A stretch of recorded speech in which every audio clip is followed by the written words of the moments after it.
pleasure to be here and present you today my 18 months progress of my PhD studies. My name is Edina Tari, and I'm a second-year gastroenterology resident and a second-year PhD student at Semmelweis University. My supervisor is Bálint Erős, and my SMS is Anatrans. My vision is to improve patient care in acute gastrointestinal diseases, and my mission is to conduct high-quality research in this population. Today, I would like to present you two of my ongoing projects. I'm happy and lucky to say that I have two other studies published, and I also have other studies ongoing. So let me first talk about my first project, which is about how the morphology of the major papilla affect by duct cannulation outcomes and adverse events, which is a systematic review and meta-analysis. As most of you probably know, ERCP is the most common therapeutic procedure for pancreatobiliary disorders. However, how to best achieve a safe and effective bile duct cannulation is still a debated question. Endoscopists doing ERCP routinely recognize the difference in the macroscopic appearance of the major papilla. This has led to a conclusion that certain appearances are more difficult to cannulate and therefore more prone to adverse events. The first validated classification about the morphology of the major papilla was published by a Scandinavian research group in 2019. They differentiated 4 types of the major papilla, and they also find that certain types were more difficult to cannulate and more prone to adverse events.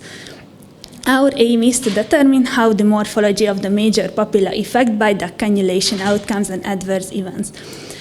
So for the study, our clinical question was that how does the morphology of the papilla affect by duct cannulation outcomes and adverse events? We used the COCO-POP framework. Our conditions were difficult cannulation, cannulation failure, cannulation attempts and time, and the event rate of post-ERCP pancreatitis and all the other post-ERCP adverse events in the context of the morphology of the papilla in adult patients undergoing ERCP with a native papilla. And our hypothesis was that certain morphologies can predict a more difficult cannulation and therefore a higher rate of post-ERCP adverse events. We conducted our systematic search in last September in 3 databases with the following search key. This search key could identify almost 7,000 articles, and for them, 36 articles were eligible for full-text selection, and in the end, we could include 17 articles to our study, and for them, 14 articles were eligible to conduct meta-analytical calculations with them.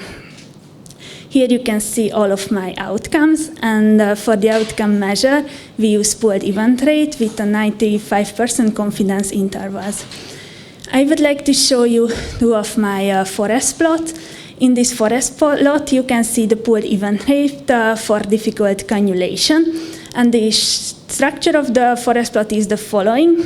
You can see below each other the pooled event rate for all papilla types. For example, in the type 2 papilla, it was 0.35, which means that endoscopics is experienced in 36% difficult cannulation in patients with 2 type papilla. And I think this question is relevant because the higher the rate of difficult cannulation, the higher the rate for also the post-ERCP adverse events. Here you can see that the heterogeneity was high in this calculation. It could be due to the fact that some studies use different classification and definition to define the difficult cannulation. But the main message is the forest plot is that in type 1 papilla, the event rate of difficult cannulation was lower compared to all the other papilla types. And in the p-value, you can see that, however, these results were not statistically significant. The p-value refers for a higher tendency.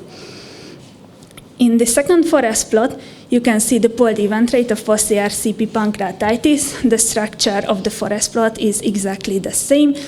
You can see that in this case, total homogeneity was observed. And the main message of the forest plot is that in type 2 papilla, the pooled event rate of post-ERCP pancreatitis was significantly higher compared to the other 3 papilla types. And I also think that this question is relevant because post-ERCP pancreatitis is the most important complication of the ERCP procedure, leading to ICU care and even mortality in some cases. Our strength of our analysis were that it was a comprehensive review with strict methodology, and most studies carried a low risk of bias, and no publication bias were detected. However, there were some limitations. As I said, there were some differences in the clinical definition, and because we use mostly retrospective analysis, the certainty of evidence was low or even very low in some cases. In conclusion, it's important to differentiate between the papilla types, and because certain morphologies can predict a higher rate of difficult cannulation and a higher rate of post-ERCP adverse events. And some of our implication for practice is that to use a unified classification system to promote transparency, and trainees should start their training with type 1 papilla, and especially with the avoidance of type 2. And now our manuscript was sent into scientific report. Hope that it will be accepted. And very briefly, I would like to show you my second project, which is about the resuscitation of the hemodynamically unstable gastrointestinally bleeding patients. The study has two parts. The first part is a protocol for the RCT, and the second part is the feasibility trial of the RCT. As you can all know, acute gastrointestinal bleeding is a potentially life-threatening event, often requiring emergency medical care. 1 in 4 patients can develop hemodynamic instability associated with higher bleeding and mortality rate. However, current guidelines lack specific recommendation about this population early resuscitation. We conducted a systematic search to find studies about vasopressor use in the population, and we could identify only one RCT, which included only 21 patients. And in Arm A, the study used limited fluid resuscitation combined with some vasopressor, compared to the Arm B, which was the standard resuscitation arm with only fluid. And you can see that the resuscitation time was significantly lower in patients receiving vasopressor combined with limited fluid amount, and all the other outcomes were better in that population. Our aim is to conduct an open label 2-arm RCT with a superiority study design. Our patients will be the hemodynamically unstable patients with acute gastrointestinal bleeding, and in Arm A, we would like to give these patients combined fluid and vasopressor resuscitation, compared to Arm B, which their patients will receive only fluid resuscitation, which is the standard. And our primary outcome will be the resuscitation time. And for start, we would like to include 10 patients for the feasibility study to both arms. In summary, my first project was sent to the current journal, and I received the ethical approval for the second study. It has to be conducted now. Thank you for your attention. Let the future tell the truth and evaluate each one according to his work and accomplishments. The present is there. The future, for which I have really worked, is mine.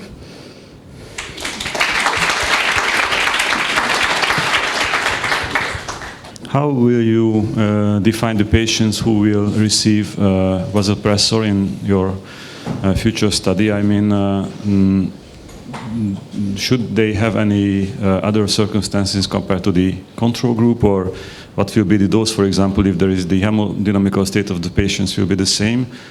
What dose do you plan to give as based on the randomly assignment? We would like to identify patients based on the new score and the initial lactate level. So that will be the definition. We are based on that, and also, of course, we would exclude patients who are in the state of shock, requiring the standard vasopressor amount, and we would like to start with very a few doses with 0.02, and of course it will be higher if the patients will need higher vasopressor amount based on their clinical status. And will it be the same group of patients with high lactate and low lactate? Can you compare the results after that? So there will be news score and range for lactate level, and below that and after that patients will be excluded, but in that range, yes, the patient will receive the same amount. Regarding the first ERCP, it's well known that the different type of papilla is associated with a different success rate. So do you have data about the failed cannulation? Did you make correlation between the failed cannulation and adverse event? Yeah, but it was not statistically significant, the failed cannulation rate, and neither the post-ERCP bleeding, but yeah, there were calculations. So then how do you explain your final result? We had an idea that maybe it was because of the different cannulation techniques, maybe that could be a reason, and we would like to conduct further studies on that.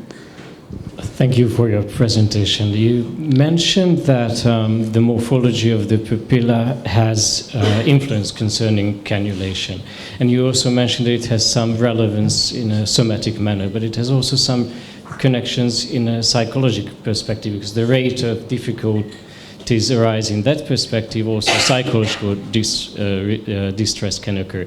How could you translate your results into everyday practice? Because for medical doctors and psychologists alike, the rate of these difficult cannulations should decrease. Given your recent results, how could you put it into practice?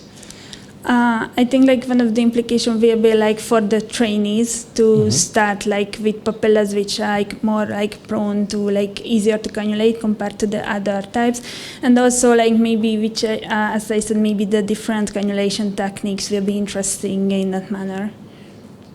Congratulations, Edina, on your presentation. I have two questions. The first one, how do you define difficult cannulation? And I believe it's also depends on how many years of experience those endoscopists had. So is there any data about how many or years they have in endoscopy?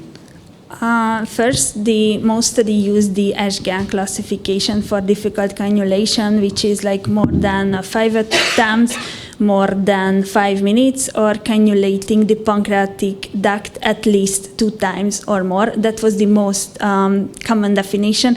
However, there was some difference, as I said. For example, some studies ignored the time or the number of attempts. And so some studies were some studies there were data about how for how many years the endoscopy is practicing. However, there were no significant difference between cannulation failure, for example, in those studies. So you did investigate the years of experience, or? No, we did not investigate it, but we looked up into that in the eligible studies, and in those studies there were no significant difference in the years.